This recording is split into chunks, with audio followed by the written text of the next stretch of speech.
Hi, and welcome to our webinar this morning. We're so pleased to have you join us.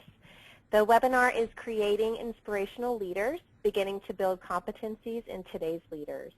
If any of you are new to us, CPP is the exclusive publisher of the Myers-Briggs assessment as well as other instruments, such as the FIRO-B assessment, both which will be mentioned in today's presentation. These assessments are used by organizations and professionals around the world to aid in leadership development. The webinar today will run for about an hour with the last 15 minutes reserved for questions and answers.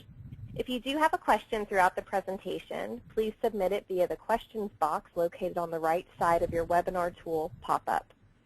You can submit your questions throughout the presentation and we will address them as we get time at the end of the presentation.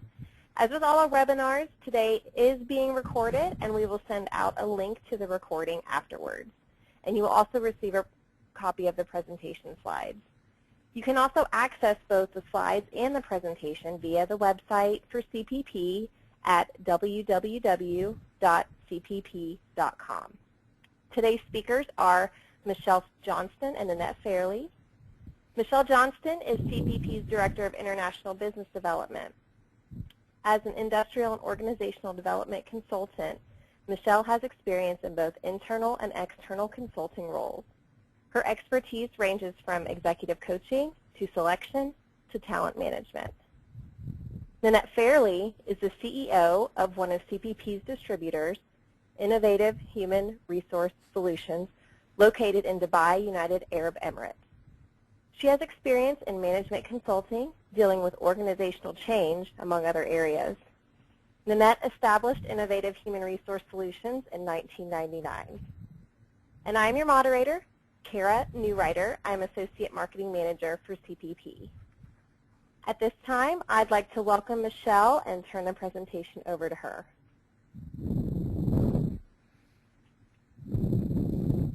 Thank you.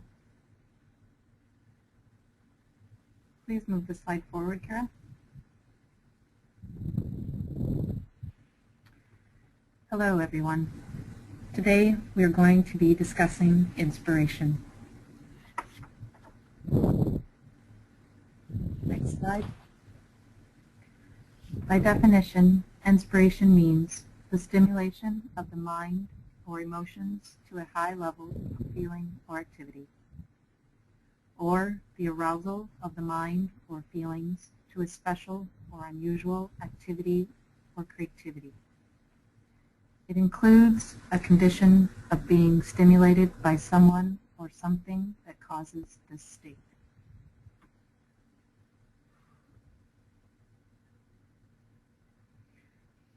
As you were listening to me read these first two slides, was I inspirational? I'm hoping that your answer is, of course not. But I would really like to hear from you why you think I wasn't. What do you think was missing, or what do you think was wrong? Kara's going to position some polls up there for you, and I'd like you just to determine, one, A, it was missing an interesting slide. There were no pictures. B, it lacked emotion or conveyance of any emotion. C, what do you mean? I thought it was fine. Or D, the presenter and delivery was terrible. So please go ahead and select your choices.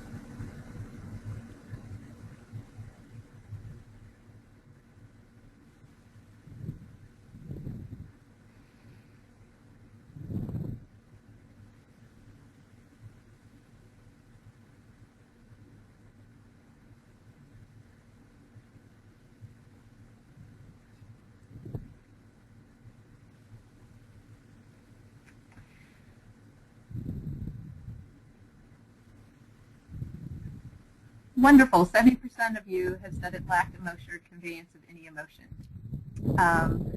And that is the ideal answer that we were looking for, because it's the conveyance or portrayal of emotion that is one of the most critical elements to being inspirational. Okay, in the next slide, Kara, could you move forward to the next one? Here, I would like to show you a video. There's going to be a couple of polls after this video plays, so try to listen carefully. I would recommend turning up your volume if you can. Kara, can you please play the video?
Hey, Michelle. I'm actually seeing that nobody is able to hear the audio for the video.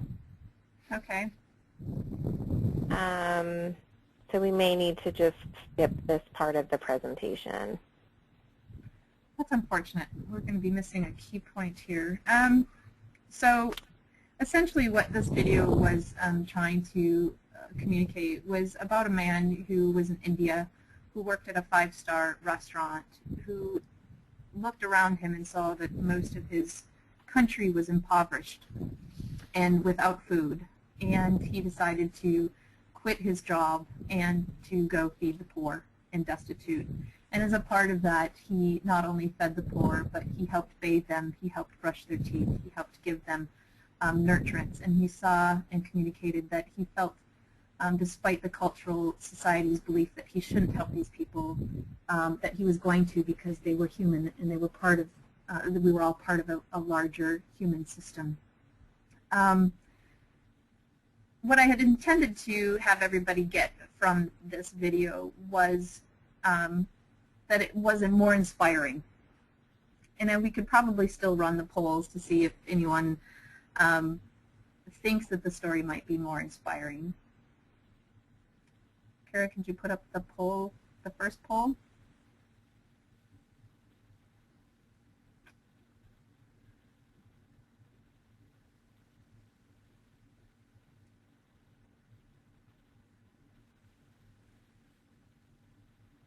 And here we're looking for, whether or not he was, why was this video more inspiring had you been able to actually hear it? Was it because of his willingness to give up everything for charity, his conviction to and passion, you don't know, or all of the above?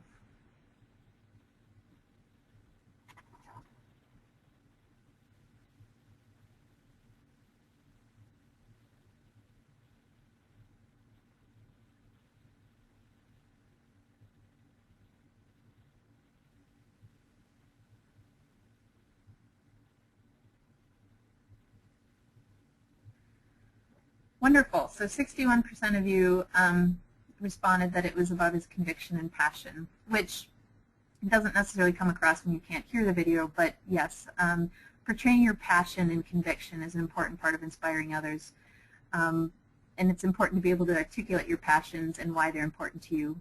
But the second part of this question is, and what another question I want to ask you is thinking about the video again and what he did. Do you feel inspired to do what the gentleman did? And if so, why not? So could you bring up the next poll, Kara? So 1, it's not realistic. 2, I have too much. I couldn't survive. I'd have to give up. I couldn't give up everything. How would I survive? 3, it's not really my problem to solve, or all of the above.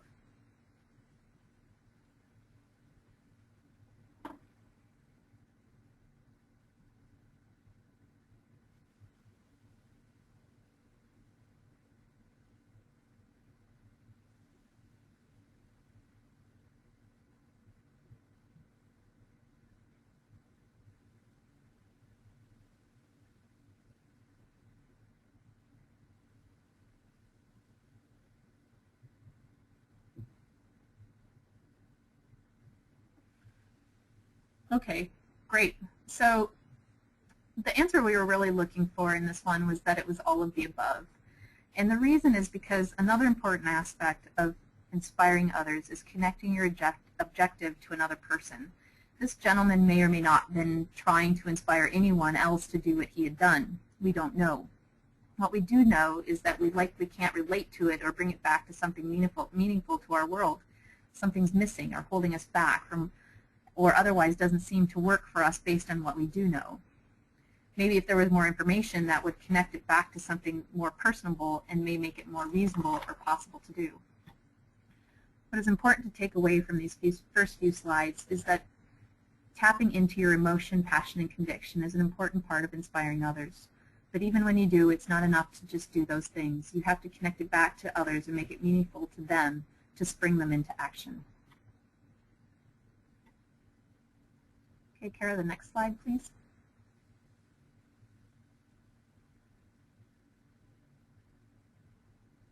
Here you will notice a number of different influential approaches or tactics. Most of these are used regularly and even in combination with each other. Some have some can be effective, however, only 2 have been found to actually have a positive impact. Can you guess which 2 they are? I will help give you some clues. There are 3 approaches that have been found to have a negative impact. First, there's pressure, which is using corrosion, demands, or threats. Then there's legitimizing, which involves verifying the objective follows organizational rules, policies, or traditions. And finally, coalition, which is getting others to endorse the initiative and subsequently leverage the coalition to influence others. All 3 of these have been found to have a negative impact on employees, are negatively correlated with employee engagement and commitment, and are the least effective tactics to influencing others. The tactics of rational persuasion and integration, personal appeals, appraising, and exchange seem to have no significant impact one way or the other and are dependent on situational factors in determining their effectiveness. The only 2 influence approaches that have been found to be effective are consulting and inspiration, with inspiration showing the highest effectiveness outcomes in increasing employee commitment and engagement.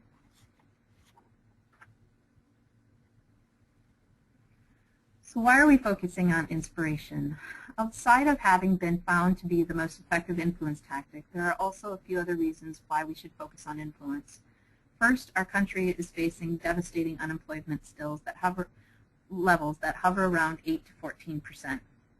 Depending on the demographic or scenario viewed, still after 5 years, it has led not only to job losses but career crises as well. The jobs that are being created today are often not ones people can leverage into a career, which is causing many to be underemployed and have difficulty trying to engage in jobs that are not satisfying. Depending on the survey, Blessing or White or Gallup, all report about the same statistics. About 70% of workers report being disengaged and completely uninspired. 20% report hating their jobs so badly they're working against organizational goals. It is estimated that this engagement causes companies about $300 to $415 billion in lost productivity. People are hungry for inspiration and they want to do something meaningful.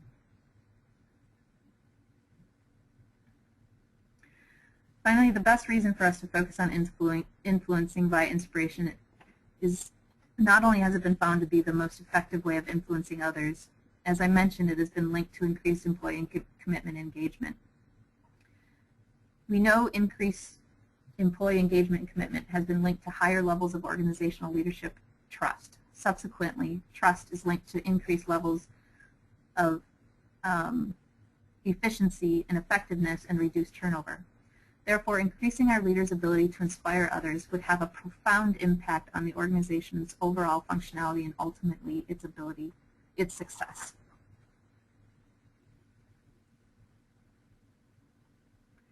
We're going to take a few minutes to have you respond through the chat window and share some attributes or thoughts and feelings you've experienced in being around inspirational leaders that you've known. And we'll just take the first 5 or 6 who respond. But reflect on, have you ever been inspired by a leader? What did that look like, and how did it feel to be around someone inspirational?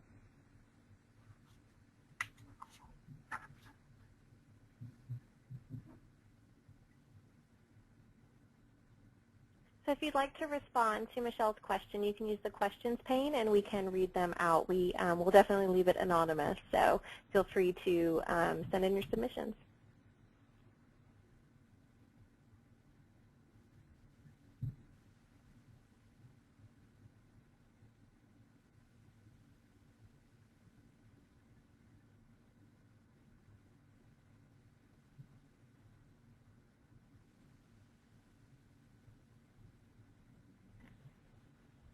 Okay, so we have actually quite a few coming in, Michelle.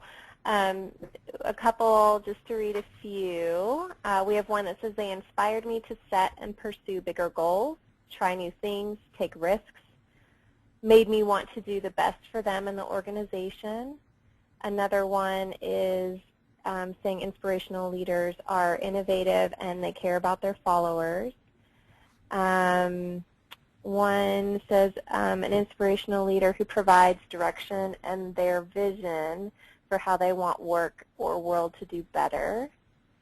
And then we have uplifting, full of purpose, egos left at the door, concern for the bigger picture, bigger world around us.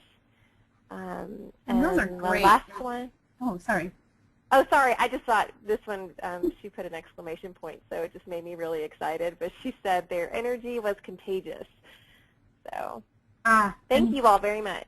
Yeah, and those are all things that we see in inspirational leaders. And when I read the research, and Kara, you can turn to the next page, and thank you everybody for sharing your thoughts and feelings around who's inspired you and what it makes you feel like. When I looked at the research, I was looking for what are these competencies that make people who they are, that inspire us. And it became very clear that there are some core competencies that were emerging and that are necessary components to inspiring others. First was trust, being the most critical, the ability to identify and articulate a vision or goal, interpersonal savvy, ability and interest in understanding others, and true interest is the key here when I was reading the literature, and cultural acumen. And most of you spoke to those competencies outside of the cultural acumen, so I will speak to that one here in a little bit. Although cultural acumen may not seem to fit, it's a critical component when working in cross-cultural teams, global environments, or working in different countries, for instance, if you're an expat. It's critical when working in different countries not only to know the do's and don'ts of culture, but also to know the hows and whys and being open to accepting and respecting differences. In a world that is becoming more globally connected, organizations and their leaders need to be increasingly aware of how their culture shapes and their natural ways of thinking and communicating, making sense of information and situations, and what they're basing their decisions on. It is equally important to increase understanding of how different cultures affect these behaviors. And within this competency, an evaluation of personality characteristics such as openness to experience, tolerance, acceptance, empathy would also be really important. The next competency is understanding others and interpersonal savvy, which go hand in hand, but at the end of the day, it's about insight. Not only do we need to understand ourselves, but understanding others is also fundamental to influencing and inspiring others. Not only do you need to identify with why something is important to you, you also have to identify how it can relate to someone else and their interests, morals, values, and passions. It's really about getting in touch with the emotional component that drives another person into action.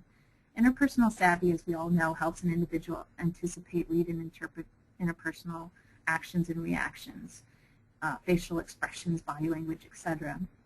Understanding what drives others requires more time, attention, and nurturing of relationships. Then we have articulating a vision. Articulating a vision is important. Knowing your goal and the big picture is critical to being able to communicate it out to others. However, it's not enough just to know what your goal is. It's important to be able to understand your goal and why it's meaningful to you. This is done by tapping into your own personal emotional drivers, knowing why and how it impacts you, and why you're passionate about it is key to translating that to others, and also being able to transfer that passion to others in a meaningful way so that it brings them into action. This all goes back to knowing yourself so that you can know others. Martin Luther King, I think, is a perfect example of a very inspirational figure. He had a vision. He articulated it with strength and passion. He was able to successfully connect it to others and their interests, their motivations, their morals, and their values, and he was able to create significant and much-needed change here in the United States. He's a perfect example of knowing how to articulate a vision that triggered others into action. And then we have trust. The amount of research speaking to the importance of trust can fill an entire gymnasium, if not something larger, and it's the most important element to inspiring others. Research has shown us that trust is highly correlated with employee engagement commitment and is also linked to reduced turnover and higher efficiency. Ultimately, trust plays an important role in leaders and organizations' success. If others do not trust you, they definitely will not be inspired by you, and they certainly won't be following you. Trust requires verbal and behavioral alignment between what you say and what you do. Trust is hard to build but easily damaged, and leaders need to keep that in mind. I believe it was Stephen Covey that said, you cannot talk yourself out of something you've behaved your way into, which is so very, very true. Therefore, making sure our leaders are conscious of their behaviors and how those align with what they say is critical. With all that said, I'm now going to turn it over to Nanette, who is going to be speaking about some lesser-known examples of inspirational leaders from the Middle East that are also very important and inspirational. Thanks, Michelle. Perhaps one of the leaders, the group of leaders that are less studied, less known, are those in the Middle East. The United Arab Emirates, and Dubai in particular, have been led by some incredibly inspiring leaders. When we were conceptualizing this webinar, we thought it might be interesting to look at what they've achieved in a relatively short period of time. Next slide, thanks, Cara.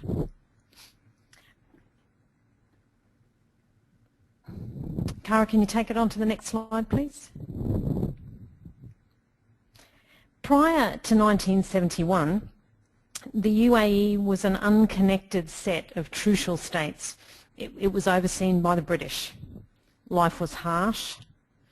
The hot and arid climate meant that survival itself was often a major concern. Poverty was widespread, prone to outbreak of disease, and the economy was based primarily on fishing and pearl diving and on simple agriculture. And education was basic to non-existent. Thanks, Cara. Sheikh Zayed drove the effort to combine these separate states into one country, and with a lot of effort and negotiation, he achieved this in 1971 and became its first president. Sheikh Zayed was born in 1918 and did not complete primary school. Oil was discovered in 1958, and sometime in the 1960s, oil revenue began to flow into the country. Sheikh Zayed had a vision to use the country's oil revenues to build hospitals, schools, universities, and he made it possible for UAE nationals to enjoy free access to them. When he first articulated his vision, legend has it, that there was only one engineer in the entire country.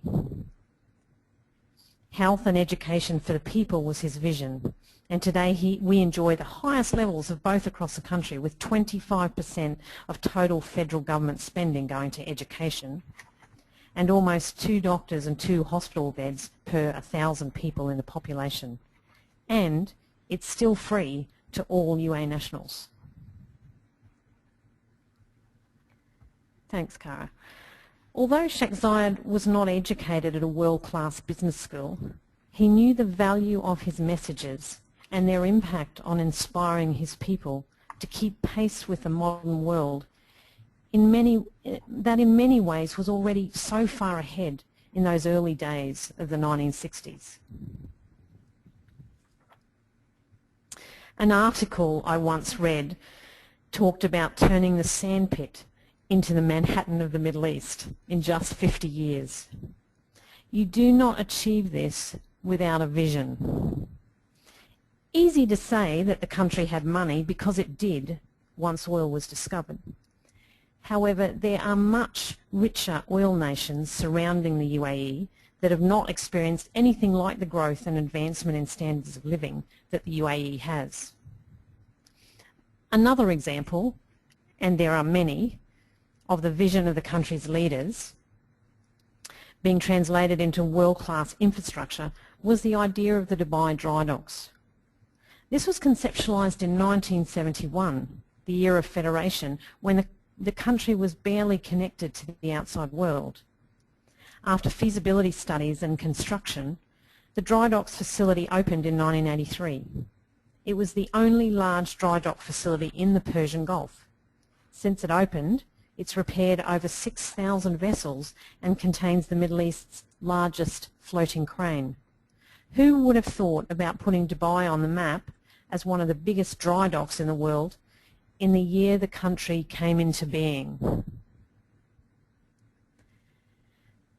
The current ruler of Dubai and Vice President and Prime Minister of the UAE, His Highness Sheikh Mohammed bin Rashid Al Maktoum, is also recognised as a visionary leader. He often speaks about the importance of communicating a vision, and he's recently published a book on the topic. The first quote on this slide emphasises the trust the leader has to have in their vision to ensure that they do not waver on the road to its achievement. A vision can be so aspirational and intangible that it can be easy to lose confidence or focus in the longer term. Linking to something that Michelle said earlier, being able to articulate your passion so that it inspires people to action, and it's a developable skill. The latest vision that has got to be hugely stretching for the government of Dubai is known as M-Government. Its achievement will see all government services delivered by mobile device over the next 2 years. The United Arab Emirates leads the world with 73% mobile penetration. Global figures are around 51%. I think you would agree that this is highly aspirational, but as with many of the ideas the past and current generation of leaders in this region have aspired to, I expect to see it achieved. I, for one, look forward to being able to renew my driver's licence or my ID card using my mobile phone. And to pick out two other aspects of inspirational leadership that Michelle has shared, the first one includes trust. Business in this region has, in the past, been conducted largely with a handshake. My word is my bond is a saying that continues to be true in many parts of this region. As Saudi Arabia's Prince Al-Walid bin Talal, chairman of Kingdom Holding Company and a significant overseas investor, puts it, here in the Arab world, I don't have to do everything with a contract. If I say something, I honour it. If you don't keep your word, the dishonour falls not just upon you, but upon the whole of your family, upon your family name. The Middle East is a less contractual society, and although this is changing, the tradition of my word is my bond still prevails in business agreements. The Prince sees the region moving in line with the West in this area, and he recently quoted Ronald Reagan, who said, "Trust but verify," to strengthen that trust. Another of the core competencies that Michelle outlined for inspirational leaders was cultural acumen. Many of today's Arab leaders have spent time in the West, often for their university education, and then returned home to their family businesses. Their experience straddles both cultures. They have witnessed the potential of Western business models and practices to create value. Yet in their markets, they have been constrained to an extent to which they can adopt such models by their own traditions. The West's often frenzied focus on quarterly results does not immediately fit comfortably into the Arab culture, which takes a much more long-term view.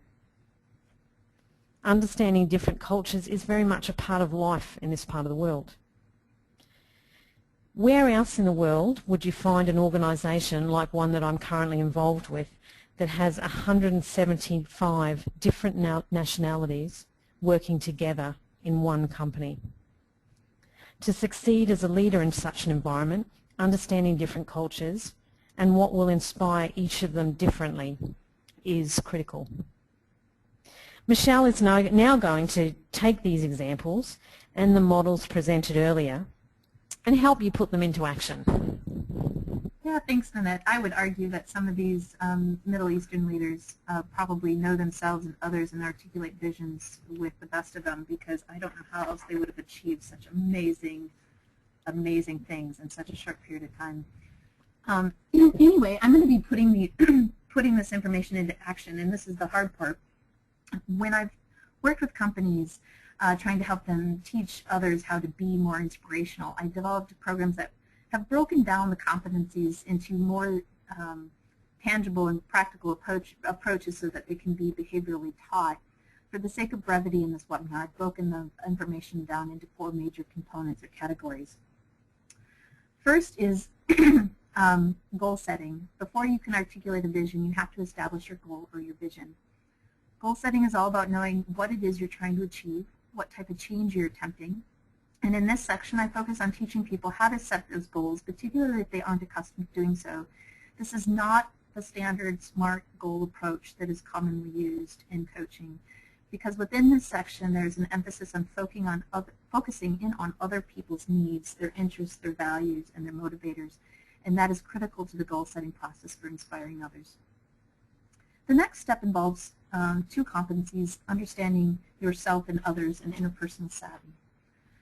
Knowing yourself and others, you need to know what you are passionate about, what is the emotion connecting you to your passions, why are you interested in your goal, and what is driving you to engage in it. Then you need to know about what interests others, what they are passionate about, and how your interests can relate to theirs. This is a key component, relating and connecting your passions to other people's passions. Therefore, it's critical to be able to identify the emotional components of your own visions and goals. I typically use assessments to help clients learn more about themselves and how they communicate with others, to help them identify and improve their interpersonal skills so they can communicate these things more effectively to others. Then we have trust. And for this webinar, I'm combining the cultural acumen and trust competencies together. Within the actual programs I've developed, I break these 2 components out into different sections, but there's a significant amount of interdependence and overlap with these 2 competencies that allows them to be bundled together as well. In global environments, trust is critical, but trust is achieved in different ways in various cultures, as Nanette mentioned earlier. In addition to the behavioral and verbal alignment, which is necessary, trust in other countries is also achieved by showing tolerance, openness to differences, acceptance of different value systems, practices, and customs, and they play a huge role in achieving trust in different cultures. In this section, I use assessments to help individuals learn about the behaviors they may be engaging in that may be negatively impacting trust, along with coaching as needed to help improve awareness and make leaders more intentional in their choices. Finally, before you can inspire others, you need to know how to communicate the message. Understanding the components of inspirational messages and how to deliver them are important. In this section, I help leaders understand how to break down messaging, help them identify their passions as well as the passions and motivations of others, and how to put all that information together so that it can be articulated effectively. When we look at how we put this into action from an assessment perspective, there's 2 areas I focus in on: understanding yourself and others, and building trust. When considering how to examine how to start assessing these competencies of understanding others and building trust, we start with personality assessments. The reason we start with personality assessments is because personality is one of the main drivers of behavior. It's not the only driver. There are also morals, values, and life experiences, etc. But because we don't have time to get into all of those drivers, we're going to focus in on personality, and that is one of the biggest drivers. Here at CPP, there are a number of different assessments and tools that we can use to examine these two competencies. One of the tools that can be used is the MBTI, and although other instruments like the CPI are easily used in this example as well, they explore more in-depth personality attributes. And when it's not appropriate for that in-depth exploration for whatever reason, the MBTI is able to provide some important insights into personality preferences that are useful without being intrusive, causing feelings of being labeled or feeling overwhelming. The MBTI not only helps people understand themselves and others better, it also helps examine some of the personality attributes that drive their behaviors examined in the FIRO-B. The FIRO-B is an excellent behavioral tool that helps look at interpersonal needs through the lens of behavior by allowing you to examine specific behavior patterns. Together, these two instruments can provide insights that help leaders become more insightful and enabling them to be more intentional in their choices. Because the FIRO allows for insight into behavioral patterns, it's a great tool for helping leaders identify with potential inconsistencies that may be leading to unhelpful perceptions that ultimately may be impacting trust. And although I'm not going to go in depth into the MBTI, I did want to mention how the MBTI works as it relates to driving personality preferences on the FIRO, or driving behaviors on the FIRO. The MBTI is a great non-labeling, non-threatening tool that helps you look at these preferences in a simple way. It is comprised of 4 different dichotomies, which are seen here. 2 of the dichotomies that are most correlated with the behaviors in the FIRO-B are introversion and extroversion and thinking and feeling. As we look at the FIRO-B model, again, I can't go into a lot of detail about the FIRO-B, but in an effort to provide you with a very brief overview, the FIRO-B looks at interpersonal needs that drive behavior from 3 different perspectives. Inclusion, which examines how you interact in social situations with more than 2 people. Control looks at how much you influence or seek influence over other people, places, or things, or projects. And affection, which examines behaviors in one-to-one settings. Although it allows for an examination of what is expressed outwardly, and then it also allows for an examination of what you expect from others. It is in the examination of what you're expressing versus what you're expecting from others where inconsistencies can be found and issues of mistrust can emerge. Because the FIRO is examining specific behaviors, the power of the instrument is in its ability to help leaders see how they are communicating behaviorally, which is many times different from what they are verbally communicating or intending. As I mentioned earlier, there are the 2 MBTI preferences of introversion, extroversion, and thinking and feeling that are correlated with the FIRO-B. This slide shows and highlights the descriptions of the personality preferences and how they correlate with the FIRO-B scores. Introversion and extroversion are most significantly correlated with inclusion and affection. Thinking is correlated with the expressed wanted scores, but only the expressed wanted scores. None of the MBTI preferences are correlated with wanted control scores. One of the ways to look at trust, which is core to being able to influence and inspire others, is through the FIRO.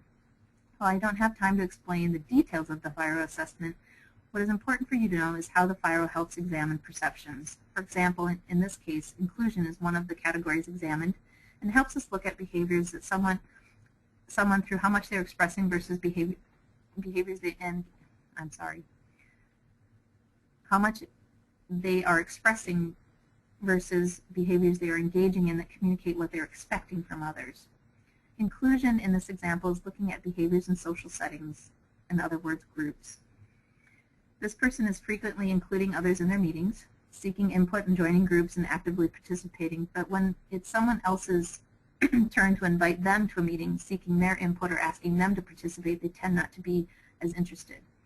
There's a gap found between what is being expressed or done and what is wanted from others in return. The challenge here is oftentimes what is expected from others is only communicated through behaviors. Obviously, if we're asking people to join our meetings but don't show up to other people's meetings, what messages does that communicate? It is human nature to fill in the unknowns with our own stories of what these behaviors mean. It is also human nature for people to expect the worst.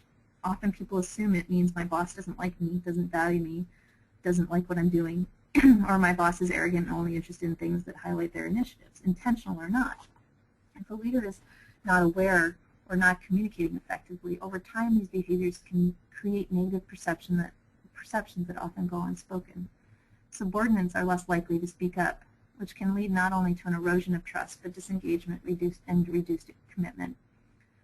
Not only do these types of behaviors start to erode trust, they can destroy our ability to inspire others. And although this is not meant to be a full explanation of how these instruments work together, rather just a brief overview, if you'd like to learn more about them and these two instruments, please feel free to contact me or Nanette with questions. Because we're in a fast-paced world that often doesn't stop to reflect much, we would like to ask you to stop and reflect just briefly on what you've heard today. Based on what we've discussed with you about inspiration and what is required to help leaders become more inspirational, what is one thing you need to stop doing? And what is one thing that you need to start doing that would help you become more inspirational? Finally, what is one thing you can do to help others become more inspirational? And that's not intended for you to actually respond to us with, but just as take a moment to think about.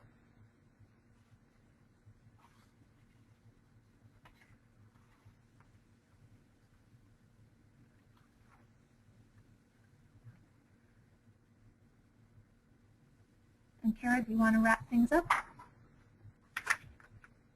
Yes, what a great presentation. Thank you both, Michelle and Nanette.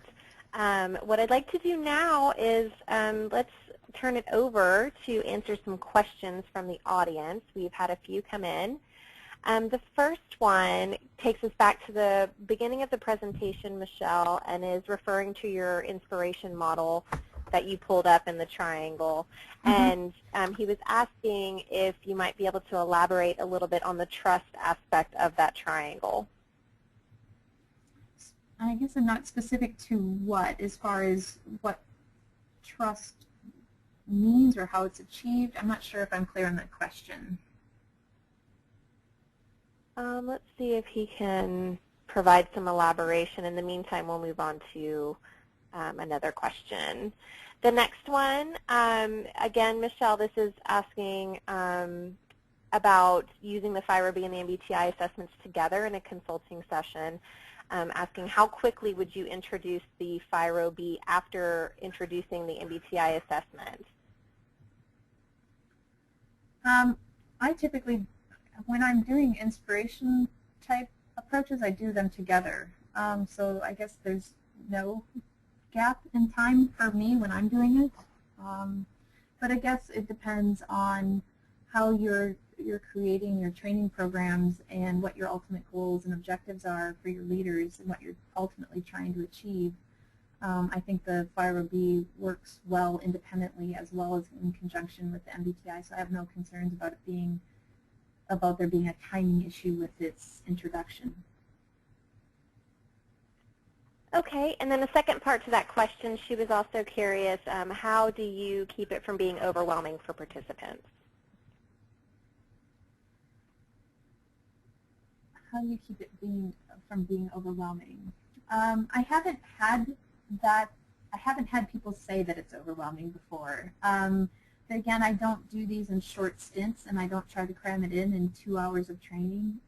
Typically, these have gone on for a day or more. So there's lots of breakout sessions. There's lots of group activities that I usually engage people in to help reinforce learning and look at perceptions and trust and look at how do we gain some of these skill sets. So it happens over a series of days versus short periods of time. And in short periods of time, I'm not sure how to answer that question because I wouldn't necessarily recommend it be done in short periods of time.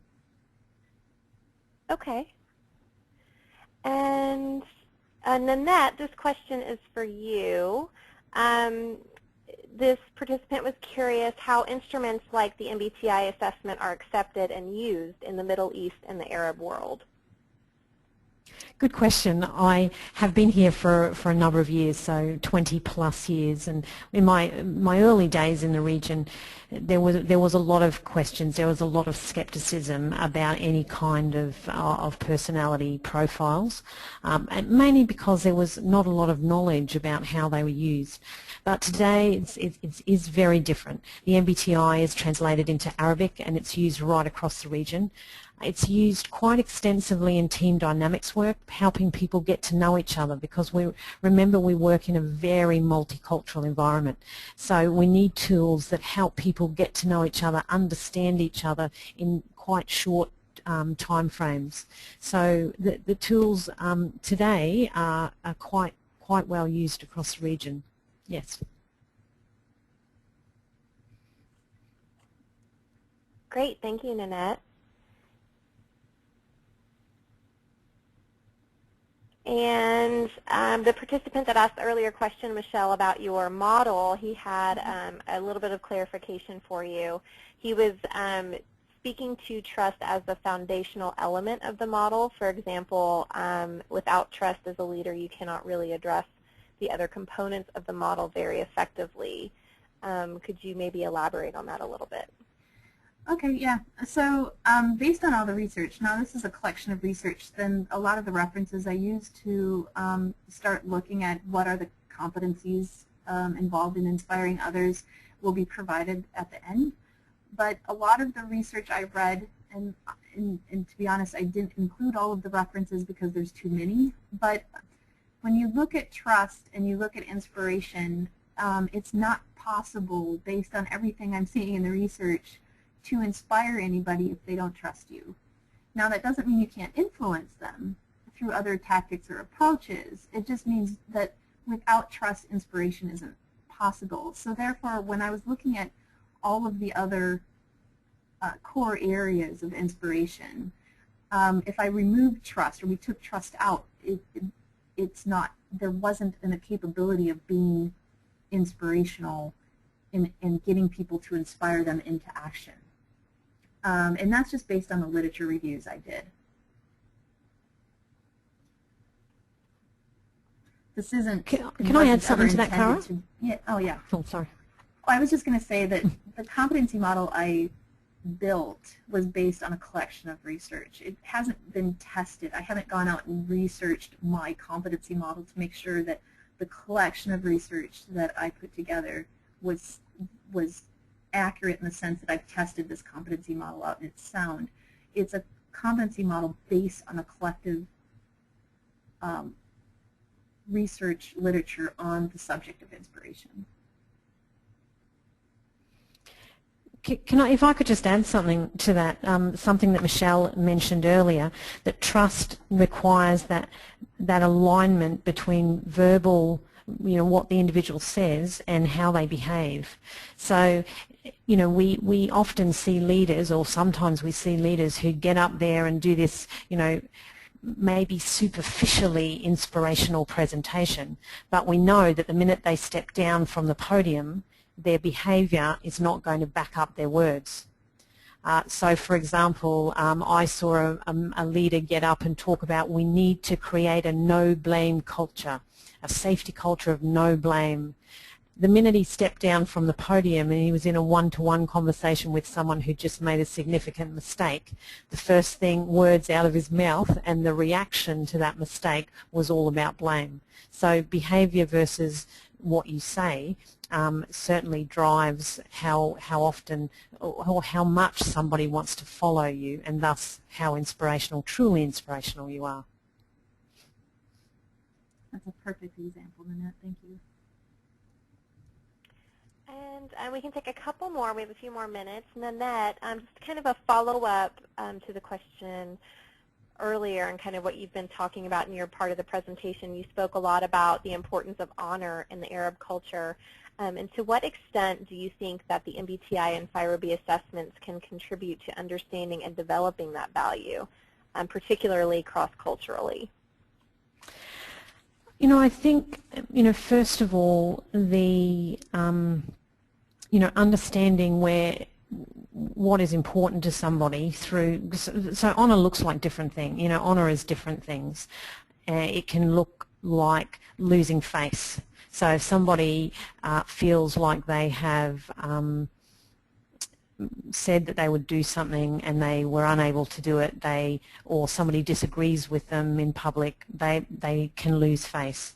So, you know, one aspect, I think, of the MBTI is the thinking-feeling dichotomy. If we understand what is important, the values that somebody has, if we understand whether they are operating from more of an objective, they're more likely to step out of a problem and look at it more objectively, or whether they want to step into a problem and understand what it feels like to be in that problem. I think that certainly is one way that you can use it in the region.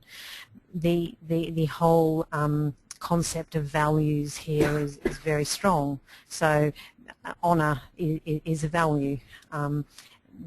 Your family and how important your family name is very much a driver of behaviour. Some people will not challenge the status quo because it may reflect badly on their family name. So I think that that's certainly you know, one aspect of the MBTI that can give you some insight, I think, into so I guess some of the driving values in the region, and they're very they run very deep, shall we say. Anything that you'd add on the FIRO, Michelle? Well, I think it goes into the instruments help you learn how to become more intentional. So if you're going to drive a value forward, such as honor or trust, it's about gaining that insight. It's about understanding yourself, how you communicate, how to relate that to others, how to communicate more effectively. And that plays into honor, because if your honor is your bond, as you mentioned, Nanette, in the Middle East, it's about achieving that consistency and being more self-aware and making sure that you don't say things you can't actually follow through with.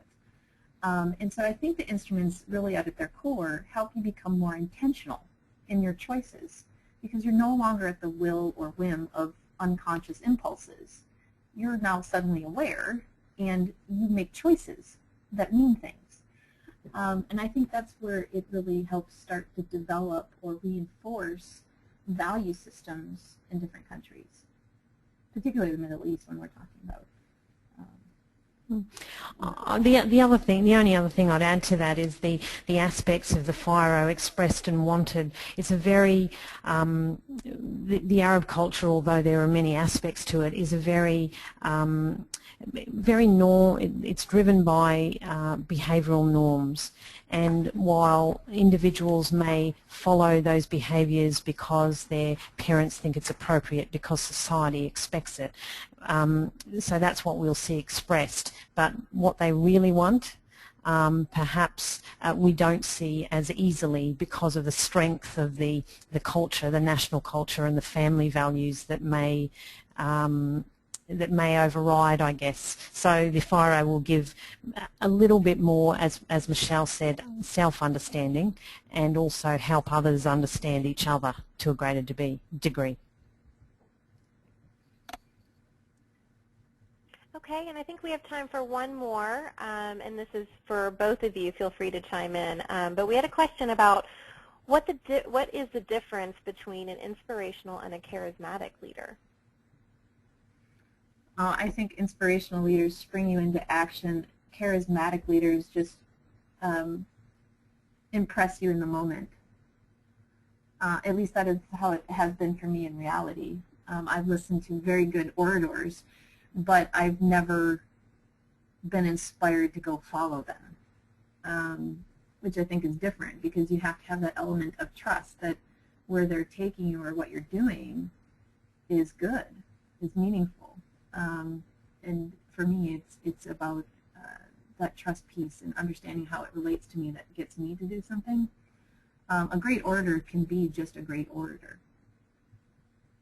Nanette, what do you think? Yeah, it's a good question. I guess I'd look at something around sustainability, and link to your point, Michelle, that if a leader is inspirational, potentially I will relate to follow give my discretionary effort for significantly longer than a charismatic leader who, you know, it might be a flash, you know, they're very charismatic in the moment, but does everything align with their message consistently? So an inspiring leader, their message, their behaviour, it's consistent, and it perhaps encourages greater sustainability of that motivation that you would have as an individual following that leader. So I think one's more short-term and one's long-term, I guess, in my definition. Yeah, it's more like I kind of envision charismatic leaders as more sales pitches without the substance, and because I can't relate it to me, it doesn't feel personal. Where an inspirational takes that charismatic piece and makes it personal. And I think that's where the difference is.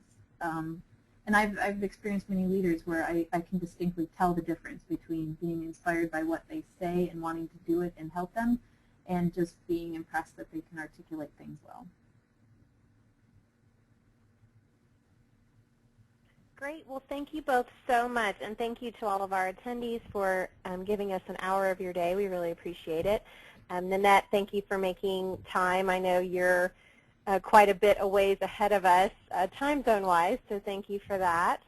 And just to follow up and close the presentation, Michelle has provided several references that will be included on the slides when we send them out.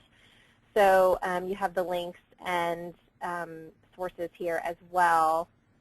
And then we have also included Michelle and Nanette's contact information in this presentation as well. So feel free to reach out to them if you have any further questions. I know we weren't able to get to every single question, and we do apologize, but I hope that the presentation went well for everybody. So thank you very much, and watch your email for the follow-up information.